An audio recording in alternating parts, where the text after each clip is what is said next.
Perks and skills for Rogue and Darker. We're going to go ahead and cover all of them, and make sure you stay tuned to the end because I'm going to show you my build and what I like to use as a solo Rogue in Darker.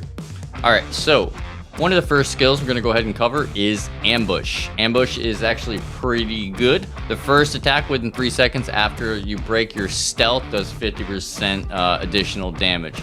So Ambush is kind of one of those perks that you could get because I almost always, I always get stealth. I always get hide. Yeah, let's just go ahead and say it now. I always get hide. Alright, so the next perk that I always, well not always, but the next perk we're going to cover is Backstab. Backstab applies a 30% damage buff when you're attacking from behind. Pretty much, it's simple. It's really good. You can combo this with some of your other perks because typically when I'm fighting someone, I try to rotate around them and keep stabbing them in the back. The next one is Creep. Creep is pretty self-explanatory. It reduces your sound while you're walking or crouching. I'm gonna have a little over there. Yep. Alright, listen. Oh, that was the point. The next one we're gonna go ahead and cover is Dagger Expert. It's pretty easy. It just gives you a 5% more damage buff when you're using daggers.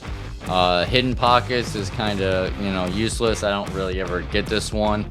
Items worn on your utility slot don't appear on your waist. The thing is, though, when people inspect you in the tavern, they still can see what you are equipping. Lockpick Expert, actually really useful one.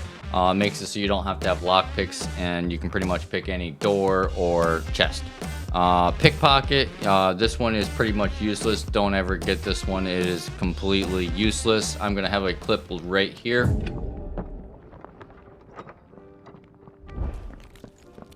Yeah, I did that. Yeah, but yeah, don't pick up lockpick. Don't pick up pickpocket. Yeah, you get the picture. I know I just fucked up, but yeah, don't pickpocket. It's terrible, okay? It's really bad. Don't get it. Poisoned Weapon is a really good one. That's the next one we're going to cover. I can't remember if I did cover it, but yeah. Poison Weapon. Poison Weapon's really good. It does 4 magic damage over 4 seconds. It can stack up to 5 times. It's really good. Keynote now. You can, I think you can hit this with your throwing daggers and stuff, possibly, too. Because it's a weapon, maybe? I don't know. But I'll tell you another trick. Stealth. If you're hiding, you can move 10 steps while crouching or slow walking. Stealth is actually really good. I like to use this a lot. It depends on what I'm doing. It can be pretty useful. So you can be standing up and you're holding your shift key and you can walk forward. Pretty self-explanatory. And then trap detection. Trap detection is really good. I don't get this one anymore. When I first started, I got this a lot so I could learn all the areas where the traps are. I'm gonna have a little video. Yep, so you see, it makes it all red. It's really easy to tell where the traps are. It's pretty useful. So if you're a new player, I would definitely pick up trap detection because you can disarm the traps, and then once you learn where all the traps are, you probably might not need it as much. So let's go ahead and jump into the skills. As I mentioned earlier, I always pick up hide. You're a rogue, you get hide, okay? Yeah, let's just get hide, okay? You're a rogue, unless you're a 3-man group and yeah, I get hide. It's a really good skill. The next one where I'm gonna cover is Rupture. Rupture is really good. Now this is what I was gonna tell you, a neat little trick. What I like to do a lot of times is I will Rupture and then I'll throw either a torch and hit them with a torch, or I'll do a throwing dagger, and either will work, and that bleed will be happening with either. So it's a good way to start off an attack or a fight with your Rupture, and you can do it with a throwable. It counts on the throwable. The next one we're going to cover is Smokebomb. Smokebomb's actually really good. I tested this a little bit, and it does what it exactly sounds. Puts big smoke bomb up. It's a 7.5 meter radius, so it's pretty much the whole area it's a huge area, and it slows them down too.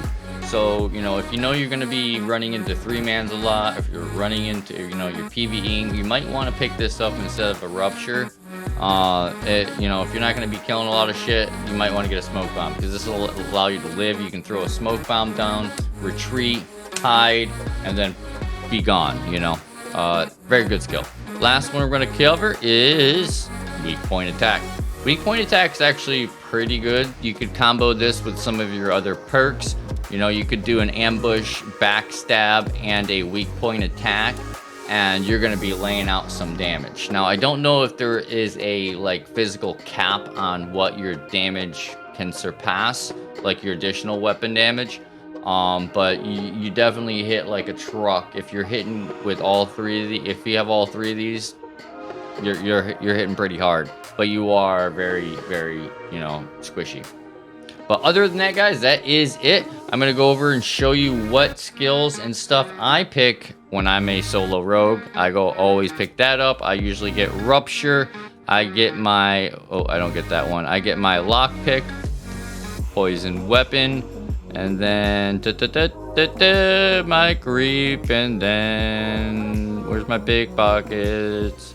And then my Dagger Expert. So right there, this is my build when I do a solo rogue. Most of the time, it allows me to be very maneuverable. I can get around the map pretty easy, kill stuff. I can pick chests, pick doors, and do what I want to do, and still kind of kill people. Sometimes I'll swap in a Smokebomb if I know I'm just gonna be doing like PvE. But that is it. Be sure to like, subscribe, and hit that bell icon. It means so much.